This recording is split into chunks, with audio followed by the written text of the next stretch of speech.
Pues hoy venimos a hablar de Constantino. Y es que Constantino, en la noche anterior a la batalla del puente de Milvio, soñó que un ángel divino y precioso le mostraba una bandera con una cruz y la inscripción que ponía In hoc signo vince, que significa con esta señal vencerá. Pues total, que al despertar hizo escribir en la cruz la frase en todos los estandartes de su ejército. ¿Y qué pasó? Pues que él venció a Magencio y echó pues la culpa a ese señor y a esa frase que le había venido a la mente.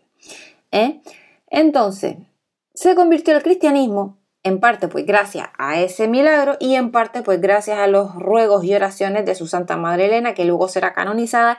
En Milán pues ya se proclama al cristianismo como religión del imperio y se abre así lo que es la paz constantiniana, en la que bueno pues la verdadera religión ocupa el puesto que merece pues por derecho propio. Y la Edad Media canoniza coram populo a Constantino, ¿no? Que le atribuye pues muchísimos milagros y un montón de historias que la verdad que no merecen ni la pena contar. Pero, ¿qué hay de verdad en todo esto, no? Bueno, a ver, no hay duda, porque es verdad, no hay duda, que antes de Constantino, el imperio romano era un imperio pagano, ¿no? Y después de él fue ya un imperio más que cristiano que perdura hasta el día de hoy. Pues la mayor parte de los datos manejados por los hagiógrafos e historiadores, hasta la verdad que hace relativamente poquitos años, proceden de una vida de Constantino atribuida a Eusebio de Cesarea. Pero los estudiosos han demostrado que este libro no es de Eusebio, que era un contemporáneo del emperador, sino de un autor desconocido y sobre todo unos 100 años posterior.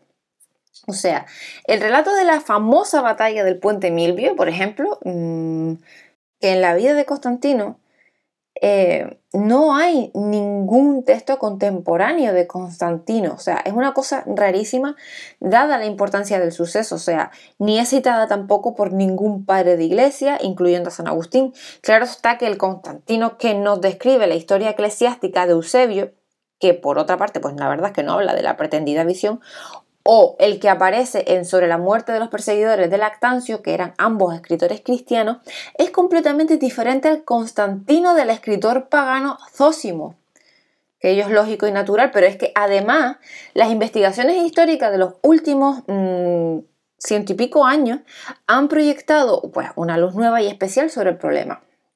Por ejemplo, Gastón Boissier, en su libro de El fin del paganismo, dice que cuando llegamos a esos grandes personajes que desempeñan pues, el papel de protagonista en la historia, no, cuando intentan estudiar su vida y comprender su conducta, es difícil contentarse con explicaciones naturales, ¿no?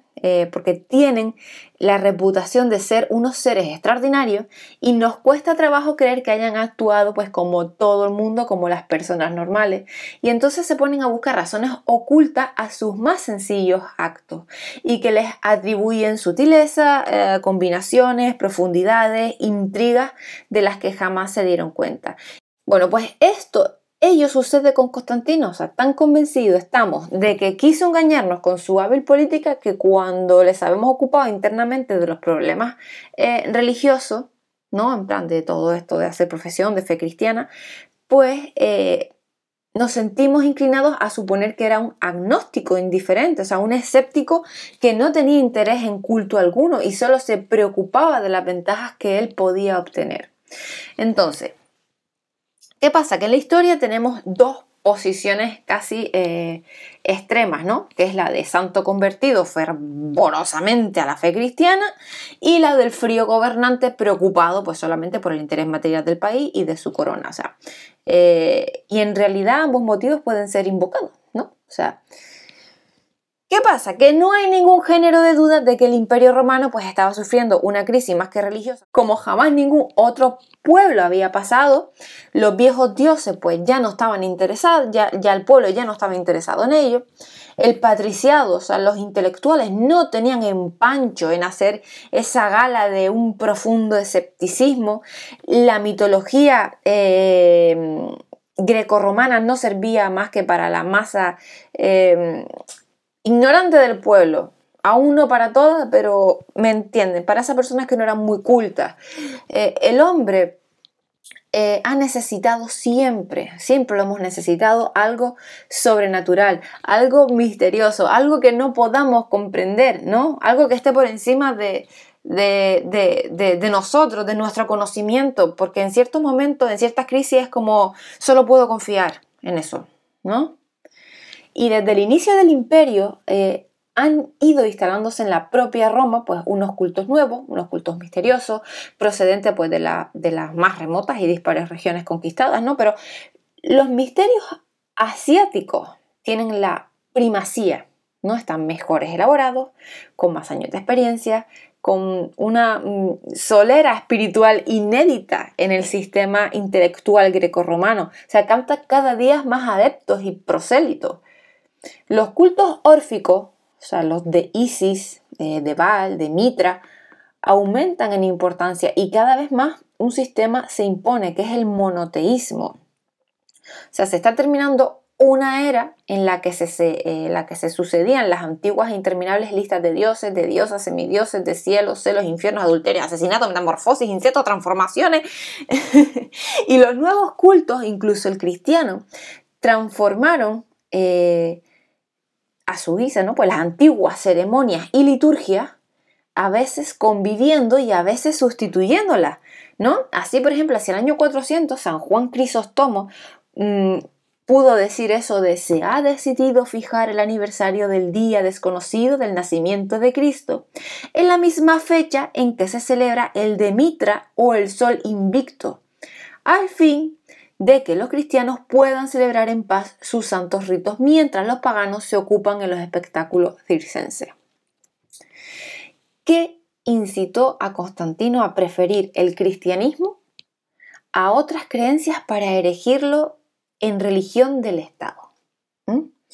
Pues ahora vamos a dejar a un lado los elementos sobrenaturales, tales como la gracia, la fe, don gratuito de Dios, ¿no? Y fijémonos en algunos detalles significativos. Vale.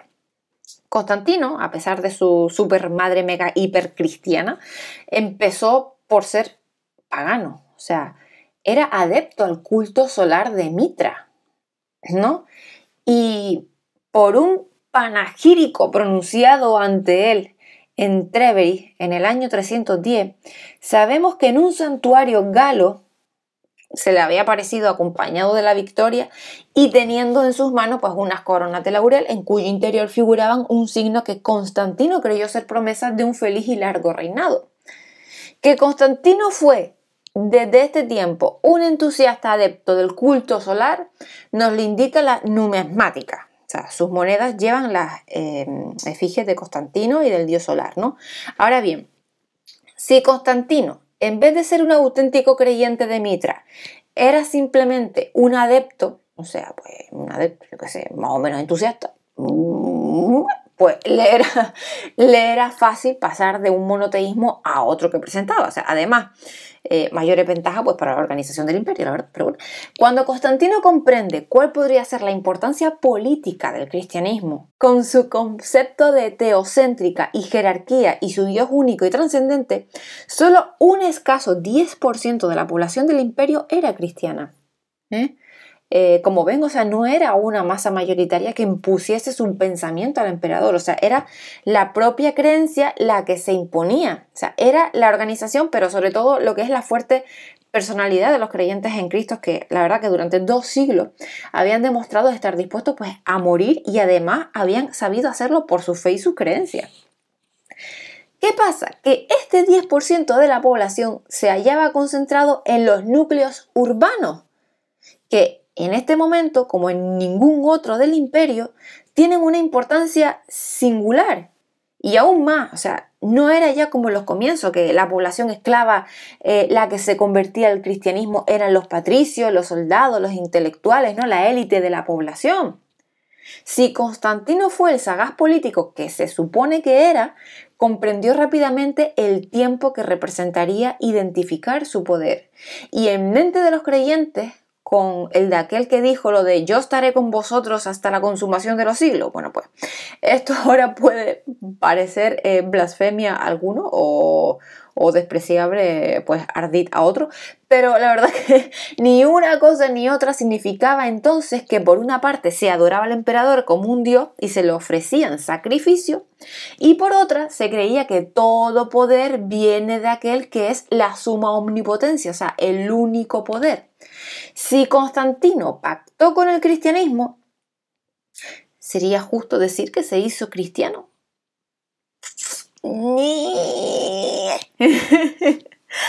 Hay estudios fundados, sobre todo en monedas y medallas de la época, que parecen indicar que Constantino pues, se inclinó hacia el cristianismo a partir del año 320, es decir, 8 años después de la batalla del puente Milvio y 7 del llamado Edicto de Milán, ¿no? Así como bien dice el bizantinista Lemer, dice: véase pues con qué prudencia se debe hablar de la conversión de Constantino. Se debe evitar dos posiciones extremas. No se ha de olvidar que Constantino llegó lentamente a la fe cristiana y parece ser que por una serie de consideraciones o circunstancias políticas, que por una iluminación interior que durante mucho tiempo el cristianismo le pudo parecer superior a otras religiones del momento, pero no especialmente diferente a ellas, que por otra parte continuó siendo Pontifex Maximus durante todo su reinado y que si bien quiso depurar al paganismo de sus taras y supersticiones más groseras, no intentó en cambio destruirlo. Por otra parte, sería vano negar que Constantino se preocupó siempre por el problema cristiano, que desde el inicio mostró pues una gran tolerancia para con los cristianos y luego les otorgó su favor, y que es seguro que se convirtió al cristianismo ya que fue bautizado. Es verdad, aplazó el bautismo hasta la hora de su muerte, pero ello no era tal vez un signo de indiferencia, pues era corriente en aquella época, ya que se pensaba que así se borraban más eficazmente los pecados cometidos. Lo que parece más singular es que Constantino recibiese el bautismo en manos de un obispo a mano. Pero bueno, ya de esto hablaré más adelante. ¿Qué opinan?